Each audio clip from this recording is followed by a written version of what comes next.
Halo football lovers, kembali lagi di KMC Kabar Manchester City, channel berita sepak bola yang kami sajikan khusus untuk Anda. Selamat menyaksikan.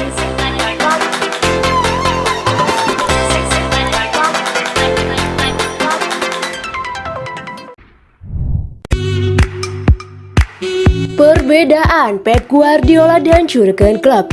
Ilkay Gundogan merupakan pemain yang beruntung. Sebagai pemain sepak bola, ia pernah dilatih oleh dua manajer terhebat sepak bola saat ini, yaitu Pep Guardiola dan Jurgen Klopp.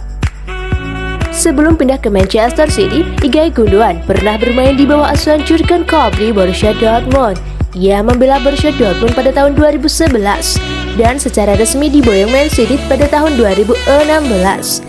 Ia telah merasakan tangan dingin Jurgen dalam kurun waktu 5 musim. Semasa di Dortmund, Ilkay Gundogan telah berkontribusi buat timnya dengan meraih 2 piala Liga Bundesliga Jerman, 1 di AFC Pokal dan 1 piala Super Jerman, serta membawa Dortmund ke final Liga Champions tahun 2013. Kesuksesan Ilkay Gundogan berkostum di Borussia tidak lepas dari tangan dingin pelatih Liverpool saat ini, Jurgen Klopp, yang sewaktu masih menjadi manajer di Borussia Dortmund. Semasa di bawah asuhan pelatih Pep Guardiola, Ilkay Gundogan juga dibanjiri gelar. Ia memberikan 2 gelar Liga Premier Inggris dan 3 piala Carabao Cup serta 1 piala FA. Meskipun tahun pertama berseragam biru langit nihil gelar.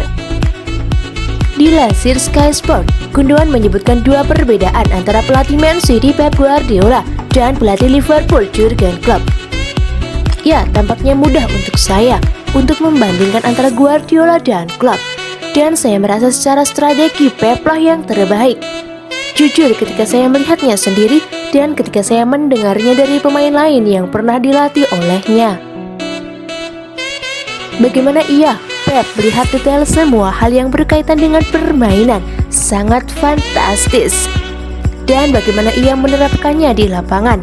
Akan tetapi Jurgen Klopp juga adalah seseorang yang dapat membuat Anda ketika bermain di lapangan, Anda akan mengerahkan semua kemampuan Anda untuknya dan mengorbankan segalanya. Jurgen Klopp memiliki semacam kekuatan dalam berbicara dengan Anda untuk memberikan arahan ketika Anda bermain. Jadi semacam Anda pergi ke lapangan dan Anda siap mati untuknya. Sulit bagi saya mengatakan siapa yang terbaik di antara mereka. Saya merasa bangga bekerja sama dengan mereka berdua, dan itulah hal yang dapat saya syukuri. Tutupnya. Lautaro Martinez pastikan tetap bertahan di Inter Milan, walaupun ada ketertarikan Manchester City. Sempat beredar di media bahwa Lautaro Martinez merupakan sosok yang dianggap pas untuk menggantikan peran Sergio Aguero di Manchester City. Mengingat Sergio Aguero masih belum memutuskan untuk bertahan di Etihad Stadium. Bahkan legenda Inggris Owen Hargreaves pernah menyebutnya layak menggantikan peran Sergio Aguero di Man City. Dia memiliki segalanya. Dia seorang finisher yang handal. Saat ini ia punya segalanya. Pemain yang baru berusia 22 tahun dan merupakan tipe pemain yang cocok di Barcelona atau Manchester City. Barca dan City akan mendapatkan pemain yang fantastis andai mendatangkannya, komentar Hargreaves.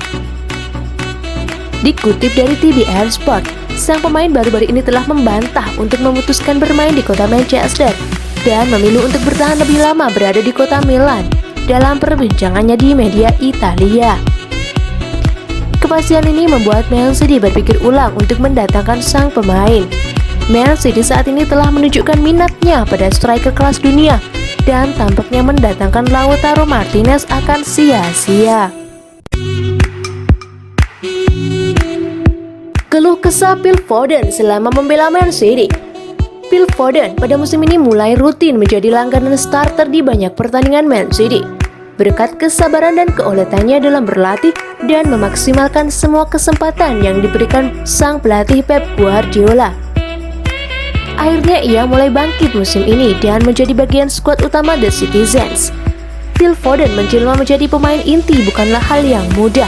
Ia mulai dari latihan bersama tim utama, berada di bangku cadangan hingga mendapat kepercayaan pelatih Pep Guardiola. Merupakan apresiasi atas kegigihannya selama berada di Man City. Phil Foden telah berkontribusi buat timnya pada musim ini dengan mencetak 11 gol dan 6 assist. Statistik yang luar biasa buat pemain yang berusia 20 tahun. Ia memulai karirnya dari Akademi Man City. Hal yang membanggakan baginya, dapat bersaing dengan pemain-pemain hebat yang dimiliki Man City sekarang. Baru-baru ini ia mengungkapkan betapa sulitnya menjadi bagian dari skuad utama Man City. Dilansir dari BT Sport, ia berkata, "Saya akan berkata jujur, cukup sulit bagi saya untuk bermain sepak bola sebanyak yang saya inginkan awalnya. Anda tahu sendiri kualitas skuad yang kami miliki, sangat sulit bermain dengan pertandingan saat itu. Namun saya tetap konsisten berlatih setiap hari dan mengembangkan segala sisi dalam cara saya bermain. Seperti yang Anda ketahui pada musim ini, saya telah menjadi dewasa dan mendapatkan kepercayaan dalam bermain," ungkapnya. Kemenangan beruntun ke-20 Manchester City. Pada lanjutan ajang Liga Inggris pekan ke-26, Manchester City baru saja mengalahkan musuhnya West Ham United 2-1 di kandang mereka sendiri. Walaupun Man City mengusai hampir dalam semua lini, namun mereka masih kesulitan dalam mencetak gol. Bahkan para pemain yang berposisi di lini depan tidak dapat mencetak gol sama sekali. Dan beruntungnya Manchester City masih memiliki dua penyerang baru dalam diri Ruben Dias dan John Stones. Gol City terjadi di babak pertama pada menit ke-30 oleh heading Ruben Dias setelah menerima umpan cantik dari Kevin De Bruyne.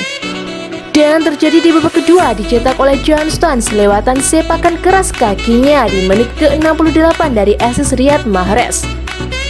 Sedangkan West Ham United hanya mampu mencetak gol di babak pertama di menit ke-43 oleh Antonio dengan assist Lord tingkat legenda Manchester United.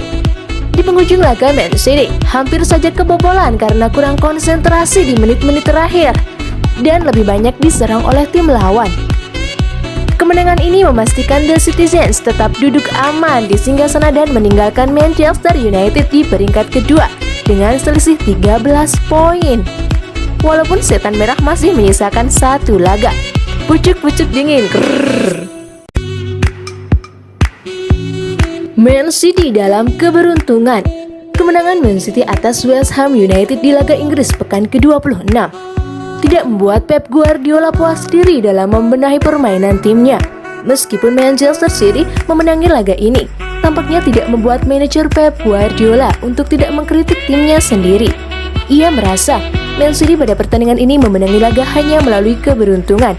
Mengapa tidak? Pada pertandingan yang dihelat di Etihad Stadium, Man City gagal dalam menuntaskan banyak peluang yang mereka miliki. Bahkan kiper Man City, Ederson, sering mendapatkan perlawanan dari penyerangan striker West Ham United yang hampir saja membuatnya kebobolan tidak hanya satu gol. Usai pertandingan, Pep Guardiola mengungkapkan kemenangan mereka dilansir BT Sport. Mereka West Ham United berada di urutan keempat di klasemen dalam 26 pertandingan mereka lakoni. Jadi mereka tim yang tangguh. Kualitas fisik mereka sangat mengagumkan. Dan saya kira mereka memiliki pemain berkualitas seperti Jesse Lingard, Pablo Fornals, serta Michay Antonio yang sangat berbahaya. Mereka memainkan permainan yang sempurna dalam serangan balik, dan Declan Rice serta Thomas Tuchel adalah gelandang bertahan yang luar biasa. Ini sungguh pertandingan yang sulit, dan kami juga tahu akan terjadi sebelumnya. Saat Anda mempunyai banyak clean sheet dalam pertandingan, itu bukan hal biasa. Seperti biasanya Anda kebobolan dalam melawan tim-tim ini. Kami sangat beruntung para pemain bisa meraih 3 poin, ungkapnya. Terima kasih football lovers sudah menyimak kabar Man City hari ini. Ditunggu kabar Man City selanjutnya.